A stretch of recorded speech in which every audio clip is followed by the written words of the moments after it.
Sir, India ബഹിരാകാശത്ത് വമ്പൻ നീക്കങ്ങൾ നടത്തുകയാണ്. ഇന്ത്യയുടെ നീക്കങ്ങളെ കുറിച്ചൊന്നും ആർക്കും ഒരിക്കലും പ്രവചിക്കാൻ കഴിയില്ല. അങ്ങനത്തെ നീക്കങ്ങളാണ് ഇന്ത്യ നടത്തുന്നത്. ഇപ്പോ പാകിസ്ഥാനെ തകർക്കുന്ന ഒരു സംവിധാനം ഇന്ത്യയിൽ നിന്നല്ല, ബഹിരാകാശത്ത് നിന്ന് ഇന്ത്യ നിയന്ത്രിക്കുന്നു, അല്ലെങ്കിൽ ആ സാഹചര്യത്തിലേക്ക് ഇന്ത്യ കടക്കുന്നു എന്നാണ് പറയുന്നത്. ഇന്ത്യയിൽ നിന്നുള്ള അടി യവന്മാർക്ക് താങ്ങാൻ കഴിയുന്നില്ല. ഇനി ബഹിരാകാശത്തു നിന്നുള്ള അടിയുടെ യവന്മാർക്ക് താങ്ങാൻ കഴിയുമോ? ഇപ്പം ഇതിനകത്ത് ഈ യുദ്ധ നിരീക്ഷണം നടത്തുന്ന രാജ്യങ്ങളുണ്ട്, അതിനു വേണ്ടിയുള്ള ഏജൻസികളുണ്ട്. അത്തരത്തിൽ ഈ യുദ്ധ നിരീക്ഷണം ഇനി ഇന്ത്യ എന്തായിരിക്കും ഇന്ത്യ ചെയ്യാൻ പോകുന്നത് ഇതിനെപ്പറ്റി ഒരു നിരീക്ഷണം ഈ ജപ്പാൻ്റെ ഭാഗത്തു നിന്നുണ്ടായത്. ഇനിയത്തെ യുദ്ധത്തിനകത്ത് അന്ന് ജപ്പാൻ്റെ ഒരു വിശകലനം അന്ന് അന്താരാഷ്ട്ര മാധ്യമങ്ങളൊക്കെ ചർച്ച ചെയ്ത സാറ്റലൈറ്റ് യുദ്ധമായിരിക്കും. നിങ്ങൾ വിചാരിക്കുന്ന പോലെ പാകിസ്ഥാൻ നോക്കിയിരിക്കുന്ന പോലെ കരസേന ഒരു സൈഡിലൂടെ കയറി വരത്തില്ല, നാവികസേന വരത്തില്ല, അല്ലെങ്കിൽ വ്യോമസേന വരത്തില്ല. ആദ്യമേ അതിനുള്ള സെറ്റപ്പ് ചെയ്ത് അവരുടെ കണക്കുകളനുസരിച്ച് പാകിസ്ഥാനെ തീർക്കാൻ ഇന്ത്യക്ക് 3 മിനിറ്റ് മതിയെന്ന്. അത്രയ്ക്ക് വലിയ സംവിധാനത്തിലേക്ക് ഇന്ത്യ മഹാരാജ്യം പോയി കഴിഞ്ഞു. അതായത് ഇനിയും ഈ ബഹിരാകാശ യുദ്ധമാണ് വരാൻ പോകുന്നതെന്നാണ് ഏറ്റവും അവസാനം. അതിനകത്ത് ഏറ്റവും മുൻപന്തിയിൽ നിൽക്കുന്ന രാജ്യം അമേരിക്ക തന്നെയാണെന്നാണ് പറയുന്നത്. രണ്ടാമത് റഷ്യ ഉണ്ട്, മൂന്നാമത് ചൈന ഉണ്ട്, നാലാമത് ഇന്ത്യ. 3, 4 ആരാന്നുള്ളതിനെ പറ്റി ഇപ്പം നിൽക്കുന്നത് അങ്ങ് പറയുക. ഇപ്പോൾ പരീക്ഷിക്കുമ്പോൾ കഴിഞ്ഞ നമ്മുടെ സിന്ധുവിന് ശേഷമുള്ള പരീക്ഷണത്തിൽ നിന്ന് മനസ്സിലായാലും ഇന്ത്യ എത്രാമതാണെന്ന് പോലും ആയുധത്തിൻ്റെ കണക്ക് നമ്മൾ കൊടുത്തിരിക്കുന്ന വെച്ചൊക്കെയുള്ള ലിസ്റ്റാണ് വരുന്നത്. പ്രതിരോധ ശക്തിയും അല്ലെങ്കിൽ നമ്മുടെ പ്രഹരശേഷിയും ഒക്കെ എത്ര ഉണ്ടെന്നുള്ള ഇപ്പോൾ ലോകത്തിന് 1, 2 ബ്രഹ്മോസ് വീണപ്പോൾ തന്നെ അറിയാം ഇതിന്റെ പ്രകടശേഷി എന്തോ.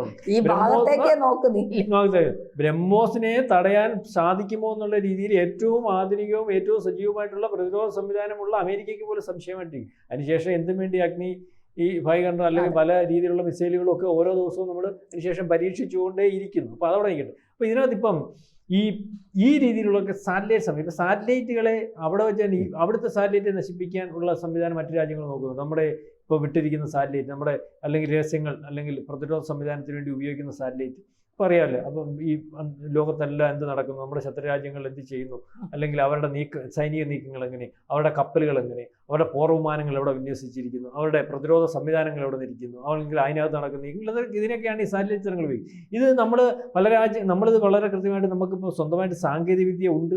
അത് അമേരിക്കക്കൊക്കെ നേരത്തെ ഉണ്ടായിരുന്നു. അത് വെച്ചാൽ പണ്ട് നമ്മുടെ പൊക്രാനിൽ നോക്കിയത്, എന്നിട്ട് പോലും നമ്മുടെ കിട്ടിയില്ല. അന്ന് പൊക്രാനിൽ അമേരിക്ക നോക്കിയതാണ്. എവിടെ വെച്ചാൽ ഇതാ അന്ന് അണുപരീക്ഷണം നടത്തിയെന്നുള്ളത് ഇതിൻ്റെ ഇടയ്ക്ക് ഞാൻ പറഞ്ഞുള്ളൂ. അത് ഇതുവരെ അവർക്ക് കിട്ടില്ല.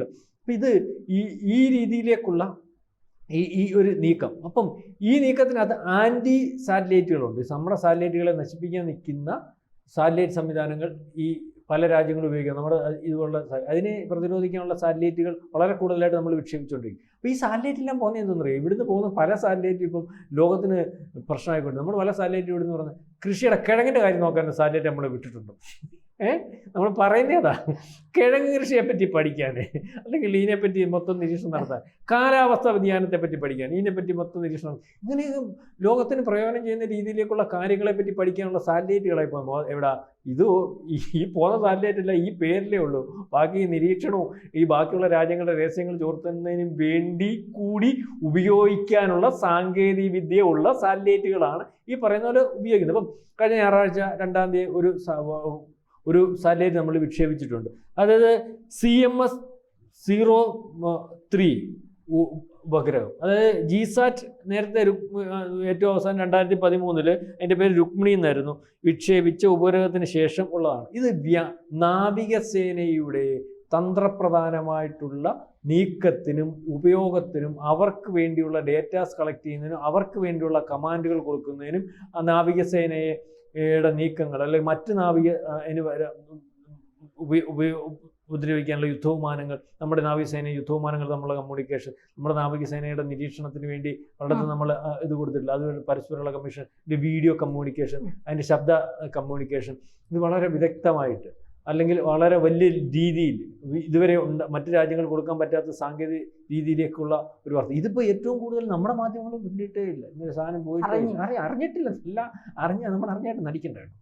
നമ്മൾ അറിഞ്ഞായിട്ട് നടിച്ചാൽ അത് നമുക്ക് ഇന്ത്യക്കകത്തൊരു ഇന്ത്യക്കൊരു നമ്മുടെ ആൾക്കാർ ഇന്ത്യയെ പറ്റി ഒരു കൃത്യമായിട്ടൊരു രീതിയൊക്കെ വിചാരിച്ചാലോ.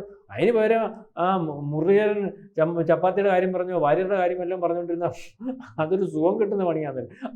ഈ രീതിയിലേക്കുള്ള ഒരു വിവര സാങ്കേതിക വിദ്യ നാവികസേനയ്ക്ക് മറ്റെല്ലാ മേഖലയിലും നമ്മൾ പ്രയോജനപ്പെടുത്തുമ്പോൾ നാവികസേനയെ പ്രത്യേകം കരുതൽ കൊടുത്തുകൊണ്ട് നാവികസേനയുടെ കരുത്ത് കൂട്ടുന്നതിനും അന്തർവാഹിനികളിൽ നിന്ന് കപ്പലിലേക്കുള്ള കമ്മ്യൂണിക്കേഷൻ, അന്തർവാഹിനികളിൽ നിന്ന് വിമാനത്തിലേക്കുള്ള കമ്മ്യൂണിക്കേഷൻ, അല്ലെങ്കിൽ നമ്മൾ ഈ പറയുന്ന പോലെ ഇതിൻ്റെ വിമാനം അല്ലെങ്കിൽ നമ്മുടെ കപ്പലുകളെ നിരീക്ഷിക്കുന്ന സംവിധാനങ്ങളിലേക്കുള്ള ഡേറ്റാസ്, അത് ഞാൻ മുമ്പേ പറഞ്ഞ വീഡിയോസിൻ്റെ രൂപത്തിലും ശബ്ദ സന്ദേശത്തിലും ഒക്കെ കൊടുക്കുന്നതിന് വേണ്ടിയുള്ള ഏറ്റവും ആധുനിക രീതിയിലേക്കുള്ള മൾട്ടി ബ്രാഞ്ച് ആശയവിനിമയം, അത് UFS-3 ബാൻഡ് അല്ലെങ്കിൽ C ബാൻഡ്, KU ബാൻഡ്, ഇതൊക്കെ ഇതിൻ്റെ ഒരു പേരുകളാണ് ഏറ്റവും കൂടുതൽ. ആ രീതിയിലേക്കുള്ള കാര്യങ്ങൾ കൊടുക്കുന്നതിന് വേണ്ടിയുള്ള ഒരു ഉപഗ്രഹം ഏതാണ്ട് 4400 കിലോഗ്രാം വെയിറ്റ് ഉണ്ട് ഈ ഉപഗ്രഹത്തിന്. അത് ഏറ്റവും വലിയ അല്ലെങ്കിൽ വിക്ഷേപിച്ചിട്ടുള്ളതിൽ വെച്ച് ഏറ്റവും വലിയ ഭാരം കൂടിയ ഉപഗ്രഹമാണ്.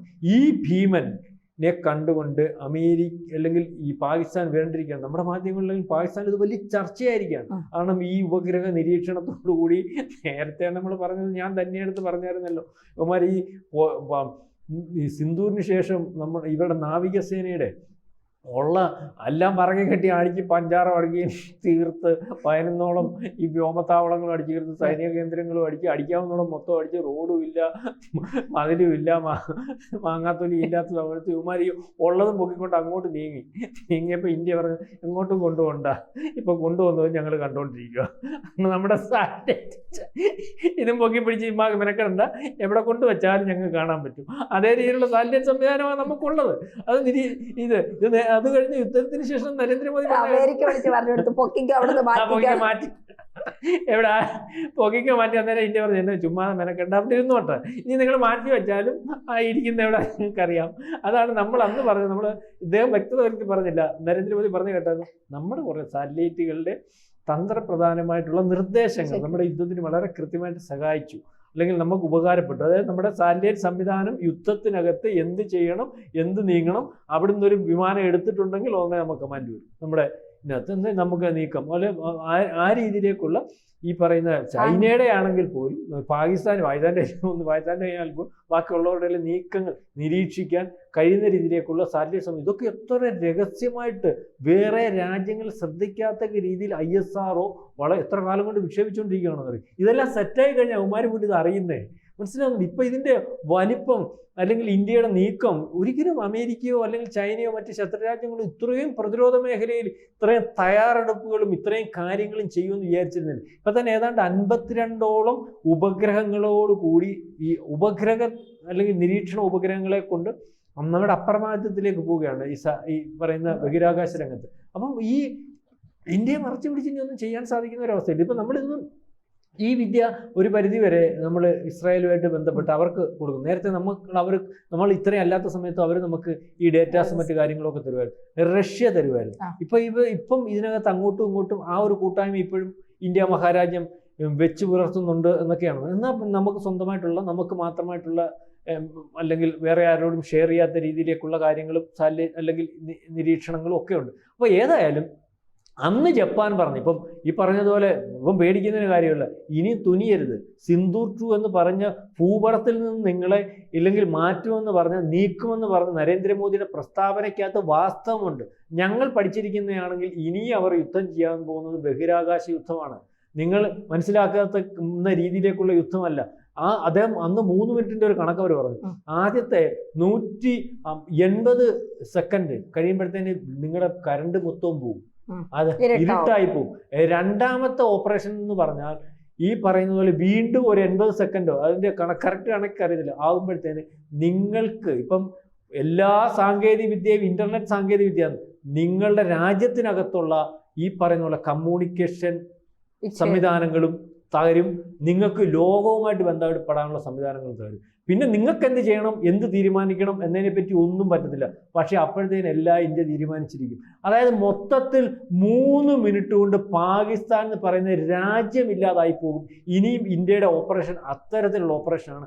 അതേ രീതിയിൽ ഇന്ത്യ മഹാരാജ്യം വളർന്നു കഴിഞ്ഞു, അത് നിങ്ങൾക്കെതിരെ ഇന്ത്യ പ്ലാൻ ചെയ്ത് കഴിഞ്ഞു എന്നാണ് പറഞ്ഞത്. മനസ്സിലാവുന്നുണ്ട്? അതേ രീതിയിൽ. അതുകൊണ്ടാണ് ഇവൻ്റെ കാര്യത്തിനകത്ത് ഇവൻ ചുമ്മാതി ഉള്ള മാങ്ങാണ്ടിയും പൂങ്ങാണ്ടിയും ഒക്കെ അവിടെ ഇവിടെ കുജി പിജി ഉള്ള ഭീകരനെയൊക്കെ ഒരു കൊച്ചു നോക്കും ഇട്ടുകൊണ്ട് നമ്മൾ വീട്ടിലെ കൊച്ചു പിള്ളേർ ടിഷ്യൂ എന്നൊക്കെ പറഞ്ഞിട്ട് ഇങ്ങോട്ടൊക്കെ പറഞ്ഞു വിട്ടാൽ ഇനി അടുത്ത ഓപ്പറേഷൻ എന്തുവാന്ന് പോലും അറിയത്തില്ല. അല്ലെ, ഇനിയും എന്തെന്ന് നമുക്ക് ഇനി ചൊറിഞ്ഞു മാന്തി ഇരിക്കാൻ സമയമില്ല.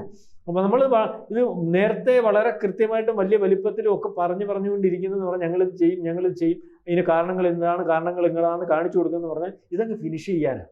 മനസ്സിലാവുന്നുണ്ട്? ഇത് ഫിനിഷ് ചെയ്തേ ഒക്കൂ, അല്ലെങ്കിൽ ഇതൊന്നും ഇല്ല. നമ്മളിൽ വേറെ ഈ വേറെ സൈസ് ചൊറി ഉണ്ടല്ലോ, മൂട്ടിലെ ചൊറി എന്ന് പറഞ്ഞാൽ എപ്പോഴും ഇരിക്കുമ്പോൾ എങ്ങനെ അനങ്ങിയനങ്ങി എത്തായാലും അത് അവിടെ ഇരുന്നാൽ ഒരു ബുദ്ധിമുട്ടാന്ന് പറയുന്നതോടൊക്കെയുള്ള സാധനമായി പാകിസ്ഥാൻ. ഇപ്പോൾ ഏതായാലും ഈ രീതിയിലേക്കുള്ള കാര്യങ്ങളാണ് ഇന്ത്യ മഹാരാജ്യം ഓപ്പറേറ്റ് ചെയ്തുകൊണ്ടിരിക്കുന്നത്. നമ്മുടെ മാധ്യമങ്ങൾ ചർച്ച ചെയ്തതിലും പാകിസ്ഥാൻ ഇത് വളരെ കൃത്യമായിട്ട് വളരെ വ്യക്തതയോടുകൂടി ചർച്ച ചെയ്യുന്നുണ്ട്. വലിയ വാർത്തയുമാണ്.